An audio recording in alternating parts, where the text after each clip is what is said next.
शेतकरी बंधूंनो नमस्कार. मी आपला ॲग्री डॉक्टर तेजस कोल्हे. आज माझ्यासोबत आहेत अतुल टेमगिरे, जे की आपल्याला ऊस उत्पादनाविषयी माहिती देणार आहेत.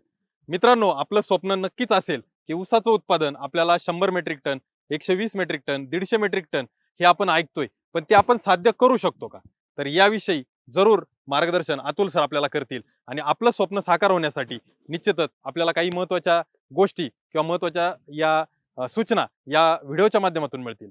तर मित्रांनो, या व्हिडिओचा आपण नक्की पूर्ण व्हिडिओ बघा. ॲग्रोस्टारच्या यूट्यूब चॅनलला जर सबस्क्राईब केलं नसेल तर सबस्क्राईब करा. बेल आयकॉनवर क्लिक करा, जेणेकरून यूट्यूबवर आपले जे नवनवीन व्हिडिओ येतात, ऊसच काय पण इतरही पिकांविषयीचे व्हिडिओ असतात, तर त्या व्हिडिओची माहिती मिळवण्यासाठी बेल आयकॉनवर आपण क्लिक जरूर करा. ऊसाचं 100 मेट्रिक टनापेक्षा जास्त उत्पादन काढायचे.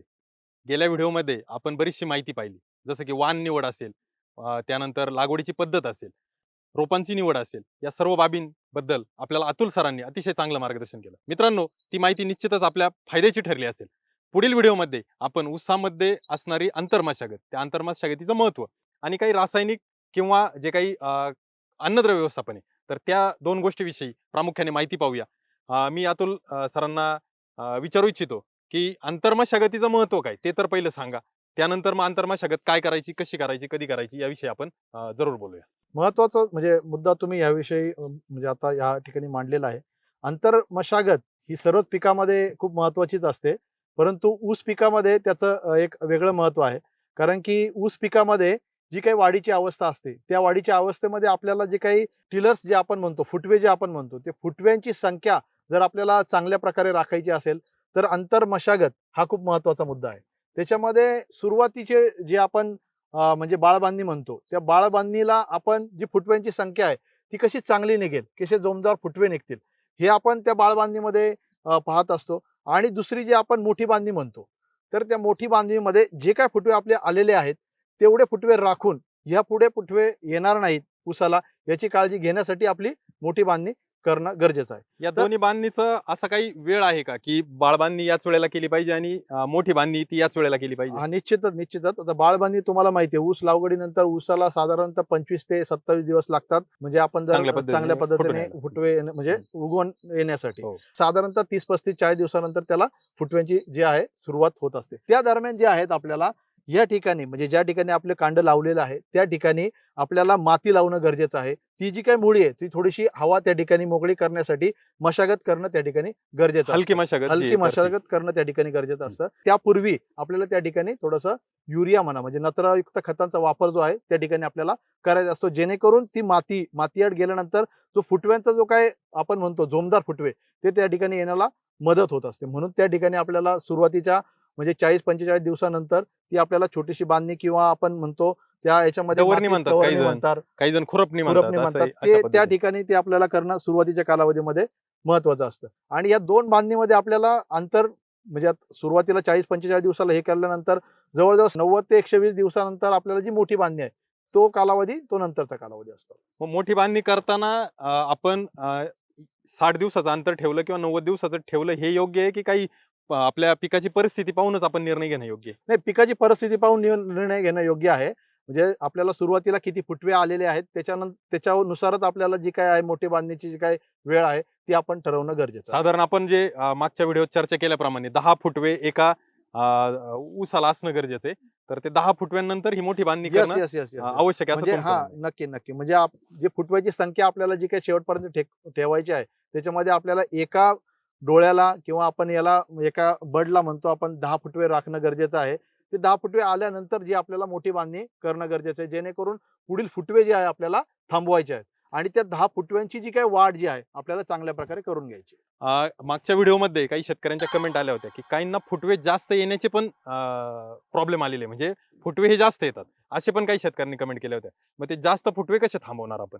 नाही, जास्त फुटवे कसे आहेत आपल्याला सुरुवातीच्या कालावधीमध्ये आपण जे काही जर चांगली मशागत केली, जे जोमदार फुटवे आहेत ते आपल्याला सुरुवातीच्या कालावधीमध्ये ठेवायचे आहेत आणि त्याच्यानंतर जे काही आपल्याला माती आपण लावणार आहे, म्हणजे आपण 120 दिवसामध्ये जे आपण म्हणतो मोठी बांधणी करायची 10 फुटवे आल्यानंतर, ती आपण जर आपले सुरुवातीला 10 फुटवे जोमदार आले असेल, तर त्यानंतर तुम्ही मोठी बांधणी करू शकता जेणेकरून जे नंतरचे येणारे जे काही फुटवे जास्त प्रमाणामध्ये ते थांबतील. आणि कमी फुटवे आल्यानंतर तुम्ही सांगितल्या पद्धतीनेच की आपण नत्रसारख्या खतांचा वापर करू शकतो आणि फुटव्यांना चालना देऊ शकतो. मला एक असं जाणवलं की ही आंतरमशागत आणि त्यासोबत अन्नद्रव्य व्यवस्थापन हे दोन्ही कुठेतरी लिंक होतंय किंवा एकत्र त्याचा मेळ साधणं गरजेचं आहे का? काय याविषयी नक्कीच काय बोलाल? नक्कीच नक्कीच म्हणजे ज्या वेळेला आपण मशागत करत असतो त्यावेळेला आपल्याला अन्नद्रव्याचं व्यवस्थापनामध्ये खूप लक्ष देणं गरजेचं आहे. म्हणजे वेगवेगळ्या प्रकारचे जसं आता ऊस पीक आहे. ऊस पिकामध्ये तुम्हाला माहिती आहे नत्र असेल, स्फुरद असेल, पालाश या 3 जे मुख्य अन्नद्रव्य आहे याचा खूप महत्त्वाचा रोल आहे. कारण की याच्यातून आपण जे आपण म्हणतो 100 टन, 150 टन ऊस उत्पादन घेणार आहे.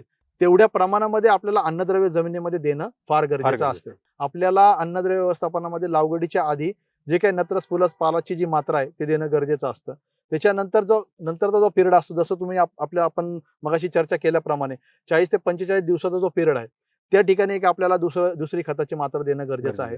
त्याच्यानंतर आपल्याला एक 60 ते 90 दिवसामध्ये एक तुम्हाला खताची मात्रा द्यायची आहे आणि शेवटी जी आहे आपल्याला मोठी बांधणी पूर्वी आपल्याला खत मात्रा देणं म्हणजे ऊसाला खूप महत्वाचं असतं आणि ते खत देऊनच आपल्याला जी काही मोठी बांधणी करणं गरजेचं आहे. खतांच्या सोबत आता आपण नत्र, स्फुरद, पालाश बद्दल विचार केला. परंतु याच्या जोडीला काही दुय्यम अन्न घटक आहेत किंवा काही सूक्ष्म अन्नद्रव्य आहेत. तर यांचाही असा काही वाटा आहे किंवा काही सिलिकॉन सारख्या गोष्टी आहेत का त्या ऊसाला काही फायदेशीर किंवा पूरक ठरतात का? नक्कीच, नक्कीच. आता आपण जसं तुम्ही म्हटलं नत्र, स्फुरद, पालाश हे आपले मुख्य अन्नद्रव्य झाले. त्याच्यानंतर आपले दुय्यम अन्नद्रव्य जे आपण म्हणतो, कॅल्शियम असेल, मॅग्नेशियम असेल, सल्फर. या दुय्यम अन्न घटकांचा सुद्धा म्हणजे ऊस पिकामध्ये खूप अनन्यसाधारण महत्त्व आहे. जसं की तुम्हाला मी मगाशी म्हटलं, की सल्फर. सल्फर हा जो काही घटक आहे, तुमची जर समजा चुनखडीयुक्त जमीन असेल, क्षारयुक्त जमीन असेल, अशा जमिनीमध्ये सल्फरयुक्त खतांचा जर तुम्ही वापर चांगल्या पद्धतीने केला, तर बाकीचे जे काही अन्नद्रव्य आहे, त्याचा अपटेक जो आहे तुमच्या पिकामध्ये वाढणार आहे. तुमच्या जमिनीचा जर सामू जे आपण पीएच म्हणतो तो जर 8, 8.5, 9च्या वरती असेल तर अशा जमिनीमध्ये जो काही अन्नद्रव्याचा अपटेक आहे तो मंदावतो. मग अशा ठिकाणी तुम्ही सल्फरयुक्त खतांचा जर वापर केला तर निश्चितच अन्नद्रव्य म्हणजे पीएच तुम्हाला कमी करण्यास मदत होते आणि जे काही इतर अन्नद्रव्य आहे ते अपटेकचा जो काय आहे तो महत्व त्या पिकामध्ये वाढत राहतं. हे झालं गंधकच्या बाबतीत. अजून कॅल्शियम असेल, मॅग्नेशियम असेल याविषयी कॅल्शियम किंवा मॅग्नेशियम आता मॅग्नेशियम हा जो आहे आता तुम्हाला माहिती आहे म्हणजे मागील व्हिडिओमध्ये तुम्हाला मी सांगितलं हे जे काही ऊस पीक आहे हे C4 कॅटेगरी मधलं पीक आहे म्हणजे याच्यामध्ये जे सूर्यप्रकाश जेवढा जास्त पडणार आहे तेवढं जास्त अन्न निर्मिती याची होणार आहे. आता अन्न निर्मिती जास्त झाली तर अन्न निर्मिती करण्यासाठी 3 घटक आपले महत्वाचे असतात. त्याच्यामध्ये पहिला जो घटक आहे आपल्याला नत्र असतो, दुसरा घटक आहे मॅग्नेशियम जो दुय्यम अन्न घटकामध्ये येतो आणि तिसरा जो आपला मायक्रोन्यूट्रिएंट सूक्ष्म अन्नद्रव्यामधला जो येणारा घटक आहे तो म्हणजे फेरस. या 3 अन्नद्रव्य जी आहेत ती झाडाची जी काही जे आता तुम्हाला हिरवेपणा या ठिकाणी दिसतो जो क्लोरोफिल आपण म्हणतो झाडांमधला ते अन्न तयार करण्याची जी क्षमता या 3 अन्नद्रव्यांमध्ये आणि प्लस हवेतला जो काय म्हणजे कार्बन असेल किंवा पाणी असेल या तिघांचं जे काय सूर्यप्रकाश असेल या सर्वांचं मिळून जे आहे झाड जे आपलं अन्नद्रव्य तयार करत असतं. तर ह्या 3 जे काय आता मॅग्नेशियम आहे मॅग्नेशियम अन्नद्रव्य निर्मितीमध्ये चांगला रोल प्ले करतं. तसं कॅल्शियम आहे जी काय आता मजबूती आहे तुम्हाला ऊस पिकामध्ये जो काय टणकपणा असेल कडकपणा असेल हे जो कॅल्शियम जो अन्नद्रव्य आहे तो कॅल्शियमचा रोल त्या ठिकाणी महत्वाचा आहे. अजून एक म्हणजे सूक्ष्म अन्नद्रव्यामध्ये झिंक हा अतिशय महत्वाचा जे काही अन्नद्रव्य आहे ऊस पिकामध्ये मानलं जातं. आता मगाशी मी तुम्हाला सांगितलं की पेऱ्यातलं जे काही अंतर आहे ते तुम्हाला व्यवस्थित ठेवणं गरजेचं आहे चांगलं ठेवणं गरजेचं आहे जेणेकरून आपल्याला जो काही 2-2.5 किलोचा ऊस तयार करायचा आहे तो पेऱ्यातलं अंतर जर चांगलं राहिलं तर तो म्हणजे आपल्याला 2-2.5 किलोचा ऊस मिळणार आहे. तर त्यासाठी झिंक हे अन्नद्रव्य खूप महत्वाचं कार्य करतं. सुरुवातीपासून जर आपण झिंक सल्फेट किंवा झिंक अन्नद्रव्ययुक्त खतांचा जर वापर केला तर ते पेऱ्यातलं जे अंतर वाढण्याची जे काही प्रक्रिया आहे ती चांगली पिकामध्ये ऊस पिकामध्ये होत असते. तर सुरुवातीपासून झिंक हे अन्नद्रव्य वापरणं गरजेचं आहे. आता जसं तुम्ही बोलले की मॅग्नेशियमची कार्य किंवा फेरसचं कार्य आणि नत्राचं कार्य. तर मग आता शेतकरी ओळखू शकतात की ही नत्राची कमतरता आहे की मॅग्नेशियमची की फेरसची कशी ओळखू शकतात आणि त्याच्यावर काय उपाययोजना करू शकतात? नक्कीच नक्कीच. आता नत्र असेल, मॅग्नेशियम असेल किंवा फेरस असेल, चुनखडीयुक्त जमीन असेल त्या जमिनीमध्ये फेरसची कमतरता तुम्हाला सतत जाणवत राहणार आणि ती ओळखायची कशी? तुम्ही खूप महत्वाचा मुद्दा मांडला. आपल्याला फेरस अन्नद्रव्याची जर कमतरता ओळखायची असेल तर हे जे काही सुरुवातीचं जे काही पहिलं पान असतं म्हणजे सुरुवातीची जी काही नवीन शेंड्याकडची जी काही पानं असतात ती एक पिवळसर सफेद कलरची जी पानं होतात आपल्याला काही काही याच्यामध्ये लांबून जरी आपण बघितलं तो पिवळसर आणि सफेद आपल्याला प्लॉट दिसत प्लॉटचा काही पट्टा दिसतो. तो जो आहे तशा प्रकारे जर काही आपल्याला दिसत असेल तर ती फेरस अन्नद्रव्याची जी कमतरता आहे असंच आपण समजू शकतो. नत्र आहे नत्रामध्ये जे पिवळेपणा जो आपण म्हणतो त्याच्यामध्ये पानांमध्ये पिवळेपणा जो आहे तो येत असतो. म्हणजे नत्र जे अन्न आहे याची कमतरता जर आपल्याला कुठल्याही पिकामध्ये ओळखायची असेल जे जुनं पान आहे त्याच्यावर खालच्या बाजूचं जे खालच्या पान आहे बाजूचं त्याचं. जे पान आहे त्याच्यावर जास्त प्रमाणामध्ये नत्राची जी काही कमतरता दिसून येत असते. नत्र आणि सल्फर या दोन जे अन्नद्रव्य आहे त्याची जे काही लक्षणं जी आहेत ते सेम असतात, जवळपास सारखी. जवळपास सारखी असतात. परंतु ती ओळखायची प्रक्रिया आपल्याला अशीच असते की जर जुनं पान असेल, पिवळं पडलं असेल, ती नत्राची कमतरता आपण समजू शकतो. आणि जर वरचं पान जर पिवळं पडत असेल तर आपल्याला गंधकाची कमतरता जी आहे ती आपण समजू शकतो. आणि पान पिवळं पडताना हे पूर्ण पान जे आहे ते पिवळं पडणार आहे. आता मॅग्नेशियमची जर कमतरता असेल तर मधला जो रेष हे आहे तो तुमचा हिरवा राहणार आहे, शिरा हिरव्या शिरा हिरव्या राहणार आहे. बाकीचं जे पान आहे तेवढंच पिवळं पडत राहणार. आणि जसं मी मगाशी म्हटलं की मॅग्नेशियम जे आहे ते तुम्हाला अन्नद्रव्य निर्मितीमध्ये खूप महत्वाचं कार्य करतं. आणि आपल्याला जर 30-35 आपल्याला कांडी बनवायची असेल आणि 2-2.5 किलोचं वजन बनवायचं असेल तर आपल्याला पूर्ण ग्रँड ग्रोथ स्टेज जी असते ऊसाची, म्हणजे 8, 9, 10 महिन्याचा जो ऊस असतो त्यावेळेला आपल्याला 15 ते 16 पानं अशी चांगली राहणं गरजेचं आहे, जेणेकरून आपल्याला शेवटपर्यंतचं जे काही ऊसाचं वजन आहे ते टिकून आपण ठेवू शकतो. आणि पानं चांगली राहण्यासाठी तुम्हाला मॅग्नेशियम असेल, नत्र असेल, फेरस असेल ही अन्नद्रव्य देणं फार गरजेचे आहे. जे आपण मार्गदर्शन केलं तर अन्नद्रव्याच्या वापराबद्दल शेतकरी बऱ्यापैकी अवेअर आहेत. शेतकऱ्यांना खर्च करण्याची पण तयारी असते, परंतु आपल्या पिकामध्ये आलेली नेमकी कमतरता कसली हे समजणं खूप गरजेचं आहे. आणि मला वाटतं कमेंटच्या माध्यमातून शेतकरी बांधव नक्कीच सांगू शकतील की आपण अशा पद्धतीने काही ठोकताळे ठेवता का आणि त्या पद्धतीने जाऊन नियोजन करता का.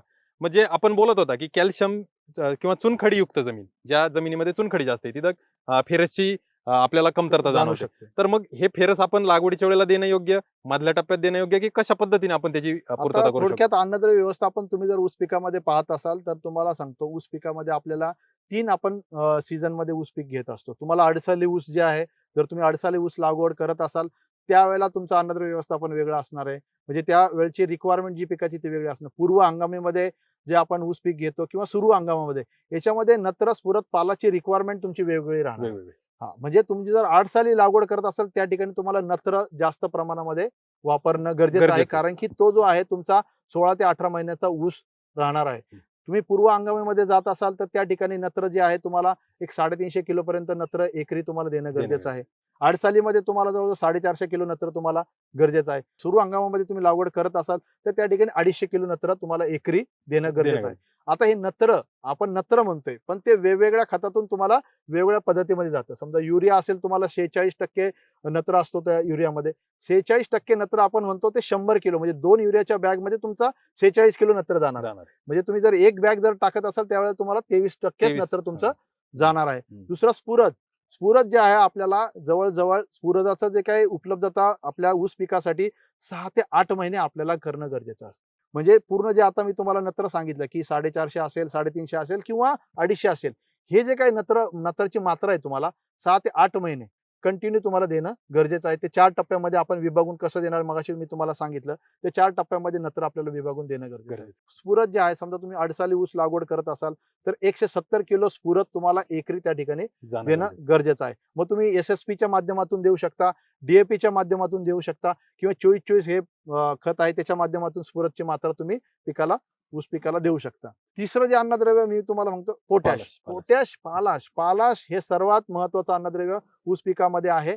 भले त्याची जी मात्रा आहे 170 किलो मात्रा तुम्हाला अडसाली आणि पूर्व हंगामासाठी लागते आणि जवळजवळ 110 किलो मात्रा जी आहे तुम्हाला सुरू हंगामासाठी लागते. आपल्या जमिनींमध्ये पालाश आहे त्यामुळे कदाचित त्याची मात्रा कमी लागत असेल, परंतु ते वापरणं गरजेचं आहे. मात्रा आहे, परंतु ते अवेलेबल स्वरूपात किती आहे ते आपल्याला बघणं महत्वाचं आहे. म्हणजे त्यासाठी तुम्हाला लागवडीपूर्वी एक माती परीक्षण करून घेणं गरजेचं आहे. माती परीक्षण जर तुम्ही केलं तर तुम्हाला निश्चितच तुमच्या जमिनीमध्ये कोणकोणते अन्नद्रव्य किती प्रमाणामध्ये आहेत, उपलब्ध स्वरूपात आहे की नाही हे सुद्धा मात्रा कळेल. जसं की आपण मगाशी कॅल्शियम म्हणजे चुनखडीचं आपण चर्चा करत होतो. चुनखडीमध्ये काय कॅल्शियम कार्बोनेट म्हणजे कॅल्शियम. आपण म्हणू या जमिनीमध्ये कॅल्शियम टाकण्याची गरज नाही, पण तसं नाहीये. कॅल्शियम कार्बोनेट चुनखडी म्हणजे हा कॅल्शियमचा असा स्रोत आहे, तो न विरघळणारा आहे. तो पाण्यामध्ये विरघळत नाही आणि तो पाण्यामध्ये विरघळत नसल्यामुळे तो तुमच्या पिकाला काही उपयोगाचा नाही. म्हणून आपल्याला कॅल्शियमची मात्रा त्या ठिकाणी देणं गरजेचं आहे. असं जसं पोटॅश आहे, पोटॅश पण आपल्याला सुरुवातीपासून शेवटपर्यंत पोटॅशची मात्रा देणं गरजेचं आहे. मग तुमच्याकडे जर ड्रीप असेल तर तुम्ही वॉटर सोल्युबल खताच्या माध्यमातून सुद्धा ते शेवटपर्यंत उपलब्धता पिकाला करू शकता. मगाशी तुम्ही फेरस असेल, झिंक असेल, हे कधी आणि कशा पद्धतीने वापरायचं हे तुम्ही मगाशी विचारलं. तर त्याच्यामध्ये महत्वाचे 2 मुद्दे आहेत. एक तर सुरुवातीला जे आपण बेसल डोस म्हणतो लागवडीपूर्वीचा जो डोस आहे, तर लागवडीपूर्वीच्या डोसमध्ये सुद्धा आपल्याला जसं नत्र स्फुरद पालाश वापरणं गरजेचं आहे. नत्राचं जे काही लागवडीच्या पूर्वी युरियाचा वापर तुम्ही करू नका. शक्यतो त्या ठिकाणी DAP असेल, 24-24-0 असेल, 10-26-26 असेल, अशा खतांचा तुम्ही सुरुवातीच्या अवस्थेमध्ये लागवडीच्या वापर करू शकता. शक्यतो युरियाचा वापर जो आहे सुरुवातीच्या काळामध्ये करायचा नाही. बेसल डोसमध्ये ज्या वेळेला मी तुम्हाला सांगितलं आहे 40-45 दिवसामध्ये जे आपल्याला माती थोडीशी हे करून त्या ठिकाणी डखरणी करून आपल्याला त्या ठिकाणी युरियाची मात्रा देऊन ते करणं गरजेचं आहे. त्या ठिकाणी जरूर आपल्याला युरियाचा वापर करायचा, जेणेकरून आपले फुटवे जो आहे तो चांगल्या प्रकारे त्या ठिकाणी निघणार आहेत. फेरस सल्फेट असेल, झिंक सल्फेट असेल किंवा मॅग्नेशियम सल्फेट असेल, हे सुरुवातीला किंवा सल्फर असेल, हे बेसल डोसमध्ये तुमचं जाणं गरजेचं आहे. सुरुवातीला का देणं गरजेचं आहे? कारण की याचा उपलब्ध होण्याचा कालावधी प्रत्येकाचा वेगवेगळा आहे. जसं नत्र असेल, नत्र प्रत्येक खतामध्ये आपण जे नत्र देतो त्याचा उपलब्ध होण्याचा कालावधी वेगळा आहे. स्फुरद असेल, स्फुरद आपण तुम्ही DAP मधून दिलं तर त्याचा उपलब्ध होण्याचा कालावधी 15 ते 20 दिवसाचा असतो. तुम्ही SSP मधून दिलं त्याचा कालावधी जास्त आहे. तुम्ही बाकीच्या आपण विद्राव्य खतामधून दिलं तर तो लवकर उपलब्ध होऊ शकतो. त्याच्यामुळं सुरुवातीच्या बेसल डोसमध्ये तुम्हाला एक तर नत्र स्फुरद पालाश प्लस त्याबरोबर मॅग्नेशियम सल्फेट, फेरस सल्फेट असेल, झिंक सल्फेट याचा वापर सुरुवातीला करायचा. आणि त्याच्यानंतर जे आपली 40 ते 45 दिवसाला जी काही आपण खतं वापरणार आहोत, जे आपल्याला फुटवे निघण्यासाठी चांगलं आहे, त्या ठिकाणी आपल्याला नत्राचा वापर त्या ठिकाणी करणं गरजेचं आहे. आणि 60 ते 90 दिवसामध्ये जो डोस द्यायचा आपल्याला, त्या ठिकाणी पुन्हा एकदा तुम्हाला नत्र स्फुरद पालाश असेल, मॅग्नेशियम असेल, सल्फर असेल, झिंक असेल आणि फेरस असेल, या अन्नद्रव्याची पूर्तता त्या ठिकाणी करणं गरजेचं आहे. आपण एकात्मिक अन्नद्रव्य व्यवस्थापनाबद्दल सुद्धा ऐकलं असेल. एकात्मिक अन्नद्रव्य व्यवस्थापन म्हणजे काय, रासायनिक खताबरोबर तुम्हाला सेंद्रिय खतांचा किंवा हिरवळीच्या खतांचा यांचा वापर करणं पण फार गरजेचं आहे. याचा ज्या वेळेला तुम्ही एकत्रितरित्या वापर करतात, त्यावेळेला तुमचे क्षारयुक्त जमीन असू दे किंवा चुनखडीयुक्त जमिनी असू दे, त्यामध्ये म्हणजे अन्नद्रव्याची जी उपलब्धता आहे ती चांगल्या प्रकारे होण्यासाठी एकत्रित अन्नद्रव्य व्यवस्थापन करणं फार गरजेचं आहे. तुमच्याकडे चांगलं कुजलेलं जर शेणखत असेल तर त्याचा वापर जो आहे तुम्हाला मशागतीपूर्वी करायचा आहे. मी परत एकदा सांगतो, चांगलं कुजलेलं शेणखताचा वापर तुम्ही या ठिकाणी करा. जर तुमचं शेणखत कुजलेलं नसेल आणि त्याचा जर वापर तुम्ही त्या ठिकाणी केला तर ते शेणखत कुजण्यासाठी त्याचा कालावधी परत तो तुम्हाला 1.5 महिने 2 महिने तो कालावधी घेणार. त्याच्यानंतर ते तुमच्या पिकाला लागू होणार आहे आणि त्या कालावधीमध्ये ते कुजण्यासाठी त्या जमिनीमध्ये तुम्ही ज्या ठिकाणी ते शेणखत टाकलेलं आहे त्या जमिनीमधले काही अन्नद्रव्य असतील, मायक्रो ऑर्गॅनिझम असेल, त्याचा वापर जो आहे तो शेणखत कुजवण्यासाठी होत असतो. त्याच्यामुळं आपल्या पिकासाठी त्याचा वापर मग कमी होत असतो. म्हणून चांगलं कुजलेलं शेणखत जे आहे तेच तुम्हाला सुरुवातीला वापरायचं आहे. आता हिरवळीचं खत, काही शेतकरी धेंच्या असेल, ताग असेल, हे हिरवळीच्या खताचा सुद्धा वापर करतात. तर ते आपल्याला कधी करायचं आहे, म्हणजे आपल्याला लागवड करण्यापूर्वी आपल्याला जे आहे त्याची पेरणी करायची आहे आणि फुलोरा अवस्था पूर्वी, म्हणजे फुलोरा अवस्था येण्याच्या सुरुवात झाल्यानंतर लगेच आपल्याला त्याची जी आहे ती जमिनीमध्ये ट्रॅक्टरच्या साहाय्याने गाडणं फार गरजेचं आहे. हिरवळीचं खत असू दे, त्याच्यामध्ये ताग, धेंच्या हे जर जमिनीमध्ये तुम्ही जर गाडलं आणि ते त्या ठिकाणी कुजलं, चांगल्या प्रकारे जर कुजलं, ते चांगलं उत्तम हिरवळीचं खत म्हणून ते काम करणार आहे.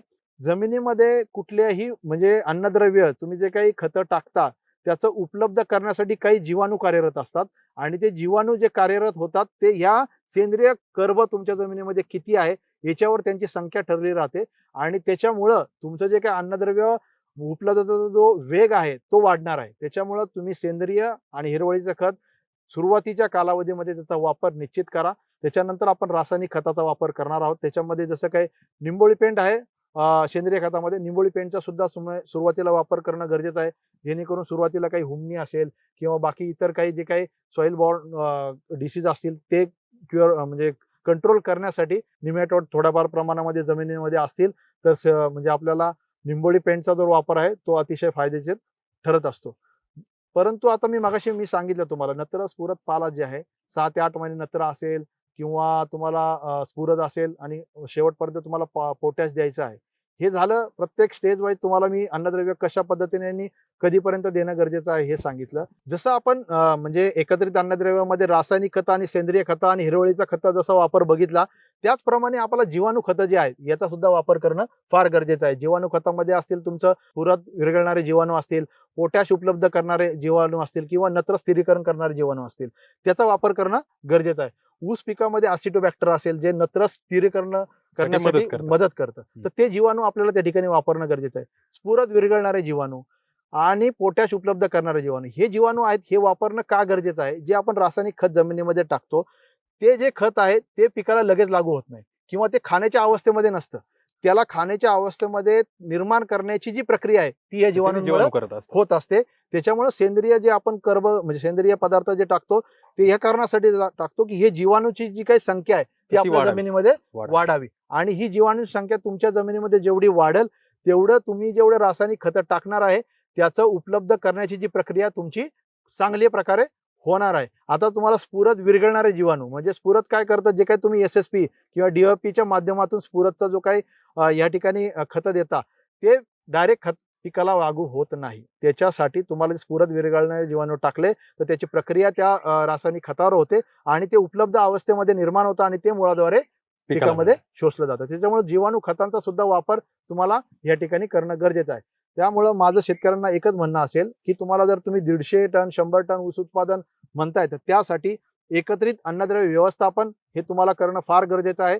रासायनिक, सेंद्रिय किंवा हिरवळीचे खत आणि जीवाणू खत या तिन्हींचा संगम जो आहे तो तुम्हाला या ठिकाणी अन्नद्रव्य व्यवस्थापनामध्ये करायचा आहे. सेंद्रिय खतांचा वापर ज्या वेळेला आपण करतो त्याचबरोबर पांढरी मुळी वाढण्यासाठी जसं मार्केटमध्ये ह्युमिक युक्त खतं मार्केटमध्ये उपलब्ध आहेत त्याचप्रमाणे जसं की आपलं ह्युमिक युक्त खत जे आहे भूमिका जे खत आहे त्याचा सुद्धा वापर तुम्ही सुरुवातीच्या म्हणजे बेसल डोस तुम्ही ज्या वेळेला वापरता त्यावेळेला तुम्ही भूमिकाचा वापर त्या ठिकाणी करणं गरजेचं आहे, जेणेकरून तुमची जी काही पांढरी मुळी आहे ती वाढण्याची प्रक्रिया आहे ती फास्ट होईल आणि जेवढी पांढरी मुळी तुमची वाढणार आहे तुमचं अन्नद्रव्य चांगल्या प्रकारे शोषला जाणार आहे आणि तुमची फुटवे सुरुवातीच्या कालावधीमध्ये फुटव्यांची संख्या जर तुम्हाला चांगली राखायची असेल तर बेसल डोसमध्ये किंवा जे तुम्ही 45 दिवसामध्ये जो डोस लावणार आहे त्या डोसमध्ये तुम्हाला जे काही भूमिकाचा वापर जो आहे तो करायचा आहे. तसंच आपल्याकडे जे काही आता मगाशी मी म्हटलं तुम्हाला जीवाणू खतांचा जर तुम्ही वापर करत असाल पण त्याचबरोबर तुम्ही जर मार्केटमध्ये जे काही जीवाणू उपलब्ध करणारे जसं खतं उपलब्ध आहेत त्याचप्रमाणे संचार एक जे खत आहे ॲग्रोस्टारचं त्याच्यामध्ये सुद्धा वेगवेगळ्या प्रकारचे जीवाणू आहे त्याचा एकत्रित संगम ह्या खतामध्ये एका दाण्यामध्ये केलेला आहे. त्याच्यामध्ये वेगवेगळ्या प्रकारचे पोटॅश उपलब्ध करणारे जीवाणू असतील किंवा नत्र स्थिरीकरण करणारे जीवाणू असतील या सर्वांचा जो काही एकत्रितरित्या त्या ठिकाणी वापर केलेला आहे ते जर तुम्ही त्या ठिकाणी जमिनीमध्ये टाकलं म्हणजे 60 ते 70 दिवसाचा जो काही तुम्ही डोस टाकणार आहे त्या डोसमध्ये निश्चितच या खताचा संचार या खताचा तुम्ही त्या ठिकाणी वापर करा. तुम्हाला अन्नद्रव्य उपलब्ध करण्यासाठी या खताचा निश्चितच चांगल्या प्रकारे वापर होणार आहे. नक्कीच शेतकरी बंधूंनो, खूप सारा अभ्यास आणि अनुभवातून अतुल सर ऊस पिकाविषयी जे काय अन्नद्रव्य व्यवस्थापन आहे ह्या अतिमहत्वाच्या विषयावर या ठिकाणी आपल्याला त्यांनी माहिती दिली आणि खरोखरच माहिती खूप उपयुक्त आहे असं मी समजतो. पण मला असं वाटतं की ही माहिती आपल्याला एका चार्टच्या स्वरूपात जर मिळाली तर ती आपल्याला खूप उपयुक्त राहील. तर स्क्रीनवर दिसत असलेला जो चार्ट आहे तर त्यामध्ये तुम्ही पाहू शकता की ऊस पिकासाठी आपल्याला अन्नद्रव्य व्यवस्थापन करायचं असेल तर कोणत्या अन्नद्रव्याचा किंवा कोणत्या ग्रेडचा किंवा कोणत्या खताचा आपण वापर केला पाहिजे आणि तो कोणत्या वेळेला केला पाहिजे. तर याचा आपण निश्चित उपयोग करू शकता स्क्रीनशॉटच्या माध्यमातून अथवा हा व्हिडिओ आपण सेव्ह करून ही माहिती आपल्या सोबत कायमस्वरूपी ठेवू शकता. आपल्या कमेंटच्या माध्यमातून आम्हाला आपण जरूर कळवा की ही माहिती आपल्याला कशी वाटली. आपण आंतरमशागत बोलत होतो ते बोलत असताना आपण अन्नद्रव्य बऱ्यापैकी कव्हर केले. तर अन्नद्रव्याचा वापर ऊसामध्ये फक्त जमिनीद्वारेच केला पाहिजे की काही फवारणीद्वारे पण काही असे अन्नद्रव्य ते वापरले पाहिजे किंवा ते वापरले तर फायदा होईल त्याविषयी आपण काय सांगा? निश्चितच आता जसं मी तुम्हाला म्हटलं की जेवढं पानांची रुंदी किंवा ही जी काही रुंदी आहे पानांची तुम्ही जेवढी चांगली राखाल तेवढं तुम्हाला अन्नद्रव्य चांगलं होणार आहे आणि तेवढं तुमचा ऊस जो आहे पोचणार आहे. मग त्याच्यासाठी काही वेळेला काय होतं जसं मी तुम्हाला सांगितलं आता की काही शेतकरी सेंद्रिय खतं किंवा हिरवळीच्या खतांचा किंवा जीवाणू खतांचा वापर केला नाही शेतकऱ्यांनी आणि रासायनिक खतांचाच वापर केला तर चुनखडीयुक्त जमीन असेल क्षारयुक्त जमीन असेल त्या ठिकाणी अन्नद्रव्य उपलब्ध होण्याची क्षमता जी आहे थोडीशी कमी होते. मग ह्या ठिकाणी तुम्हाला वरून फवारणीच्या द्वारे अन्नद्रव्य व्यवस्थापन करणं फार गरजेचं आहे. फवारणीद्वारे खताचं व्यवस्थापन करत असताना आपल्याला 19-19 हे खत जे आहे सुरुवातीच्या कालावधीमध्ये फुटव्यांची चांगली वाढ होण्यासाठी 19 प्लस शुगर केन स्पेशल ॲग्रोस्टारचं शुगर केन स्पेशल जे आहे ज्यामध्ये ह्युमिक फल्विक आणि त्याचे डेरिव्हेटिव्ह हे ह्या शुगर केन स्पेशलमध्ये आहे त्याचा वापर आपल्याला सुरुवातीच्या कालामध्ये फुटव्याची संख्या चांगली होण्यासाठी 19-19 बरोबर फवारणीच्या माध्यमातून करायचा आहे. 19-19 आपल्याला प्रति लिटर जे आहे ते तुम्हाला 3 ते 4 ग्रॅम प्रति लिटर वापरायचं आहे. आणि शुगरकेन स्पेशल जे आहे त्याचा एकरी जो डोस आहे तो 500 ग्रॅमचा जो आहे तो फवारणीच्या माध्यमातून आपल्याला घ्यायचा. त्याच्यानंतरचा जो कालावधी आहे 12-61 ज्या ठिकाणी स्फुरदची मात्रा आपल्याला चांगल्या प्रकारे राखणं गरजेचं आहे फुटव्यांसाठी. तर त्या ठिकाणी तुम्ही 12-61 बरोबर झिंक असेल किंवा फेरस असेल या 2 अन्नद्रव्यापैकी एक अन्नद्रव्य घेऊन त्याची फवारणी त्या ठिकाणी करू शकता. झिंक या अन्नद्रव्यासाठी झिंक 39% जो झिंक आहे हे ॲग्रोस्टारचं त्याचा देखील तुम्ही जवळ-जवळ एक 80 ते 90 दिवसाचं पीक झाल्यानंतर त्याचा देखील वापर त्या ठिकाणी करू शकता. आणि नंतरचा जो कालावधी आहे 120 दिवसाचा कालावधी त्या ठिकाणी 13-045 प्लस मॅग्नेशियम सल्फेट या एकत्रित अन्नद्रव्याची फवारणी देखील तुम्हाला त्या ठिकाणी करायची आहे. म्हणजे एकूण आपण अन्नद्रव्य व्यवस्थापन जमिनीतून असेल, सेंद्रिय असेल, जीवाणू खतं असतील, हिरवळीची खतं असतील आणि फवारणी असेल, या सर्वांच्या माध्यमातून आपण ऊसाचं जे काही पोषण आहे तर त्यावर आपण भर दिलाय. फारच छान अतुल सर. स्वप्नवत उत्पादन मिळवण्यासाठी नक्कीच ही माहिती उपयोगी ठरेल. मित्रांनो, कमेंटच्या माध्यमातून आपणही कळवा ही माहिती आपल्याला कशी वाटली. आपल्या इतरही मित्रांना हा व्हिडिओ शेअर करा आणि ॲग्रोस्टारचे नवीन व्हिडिओ आपल्याला इतर पिकांचे कोणते व्हिडिओ आपल्याला पाहिजे तर त्याविषयी कमेंट करून कळवा, जेणेकरून आम्हाला पुढील व्हिडिओ बनवण्यासाठी याची मदत होईल. ॲग्रोस्टारचा YouTube चॅनल जर आपण सबस्क्राईब केला नसेल तर तो सबस्क्राईब करायला विसरू नका. धन्यवाद.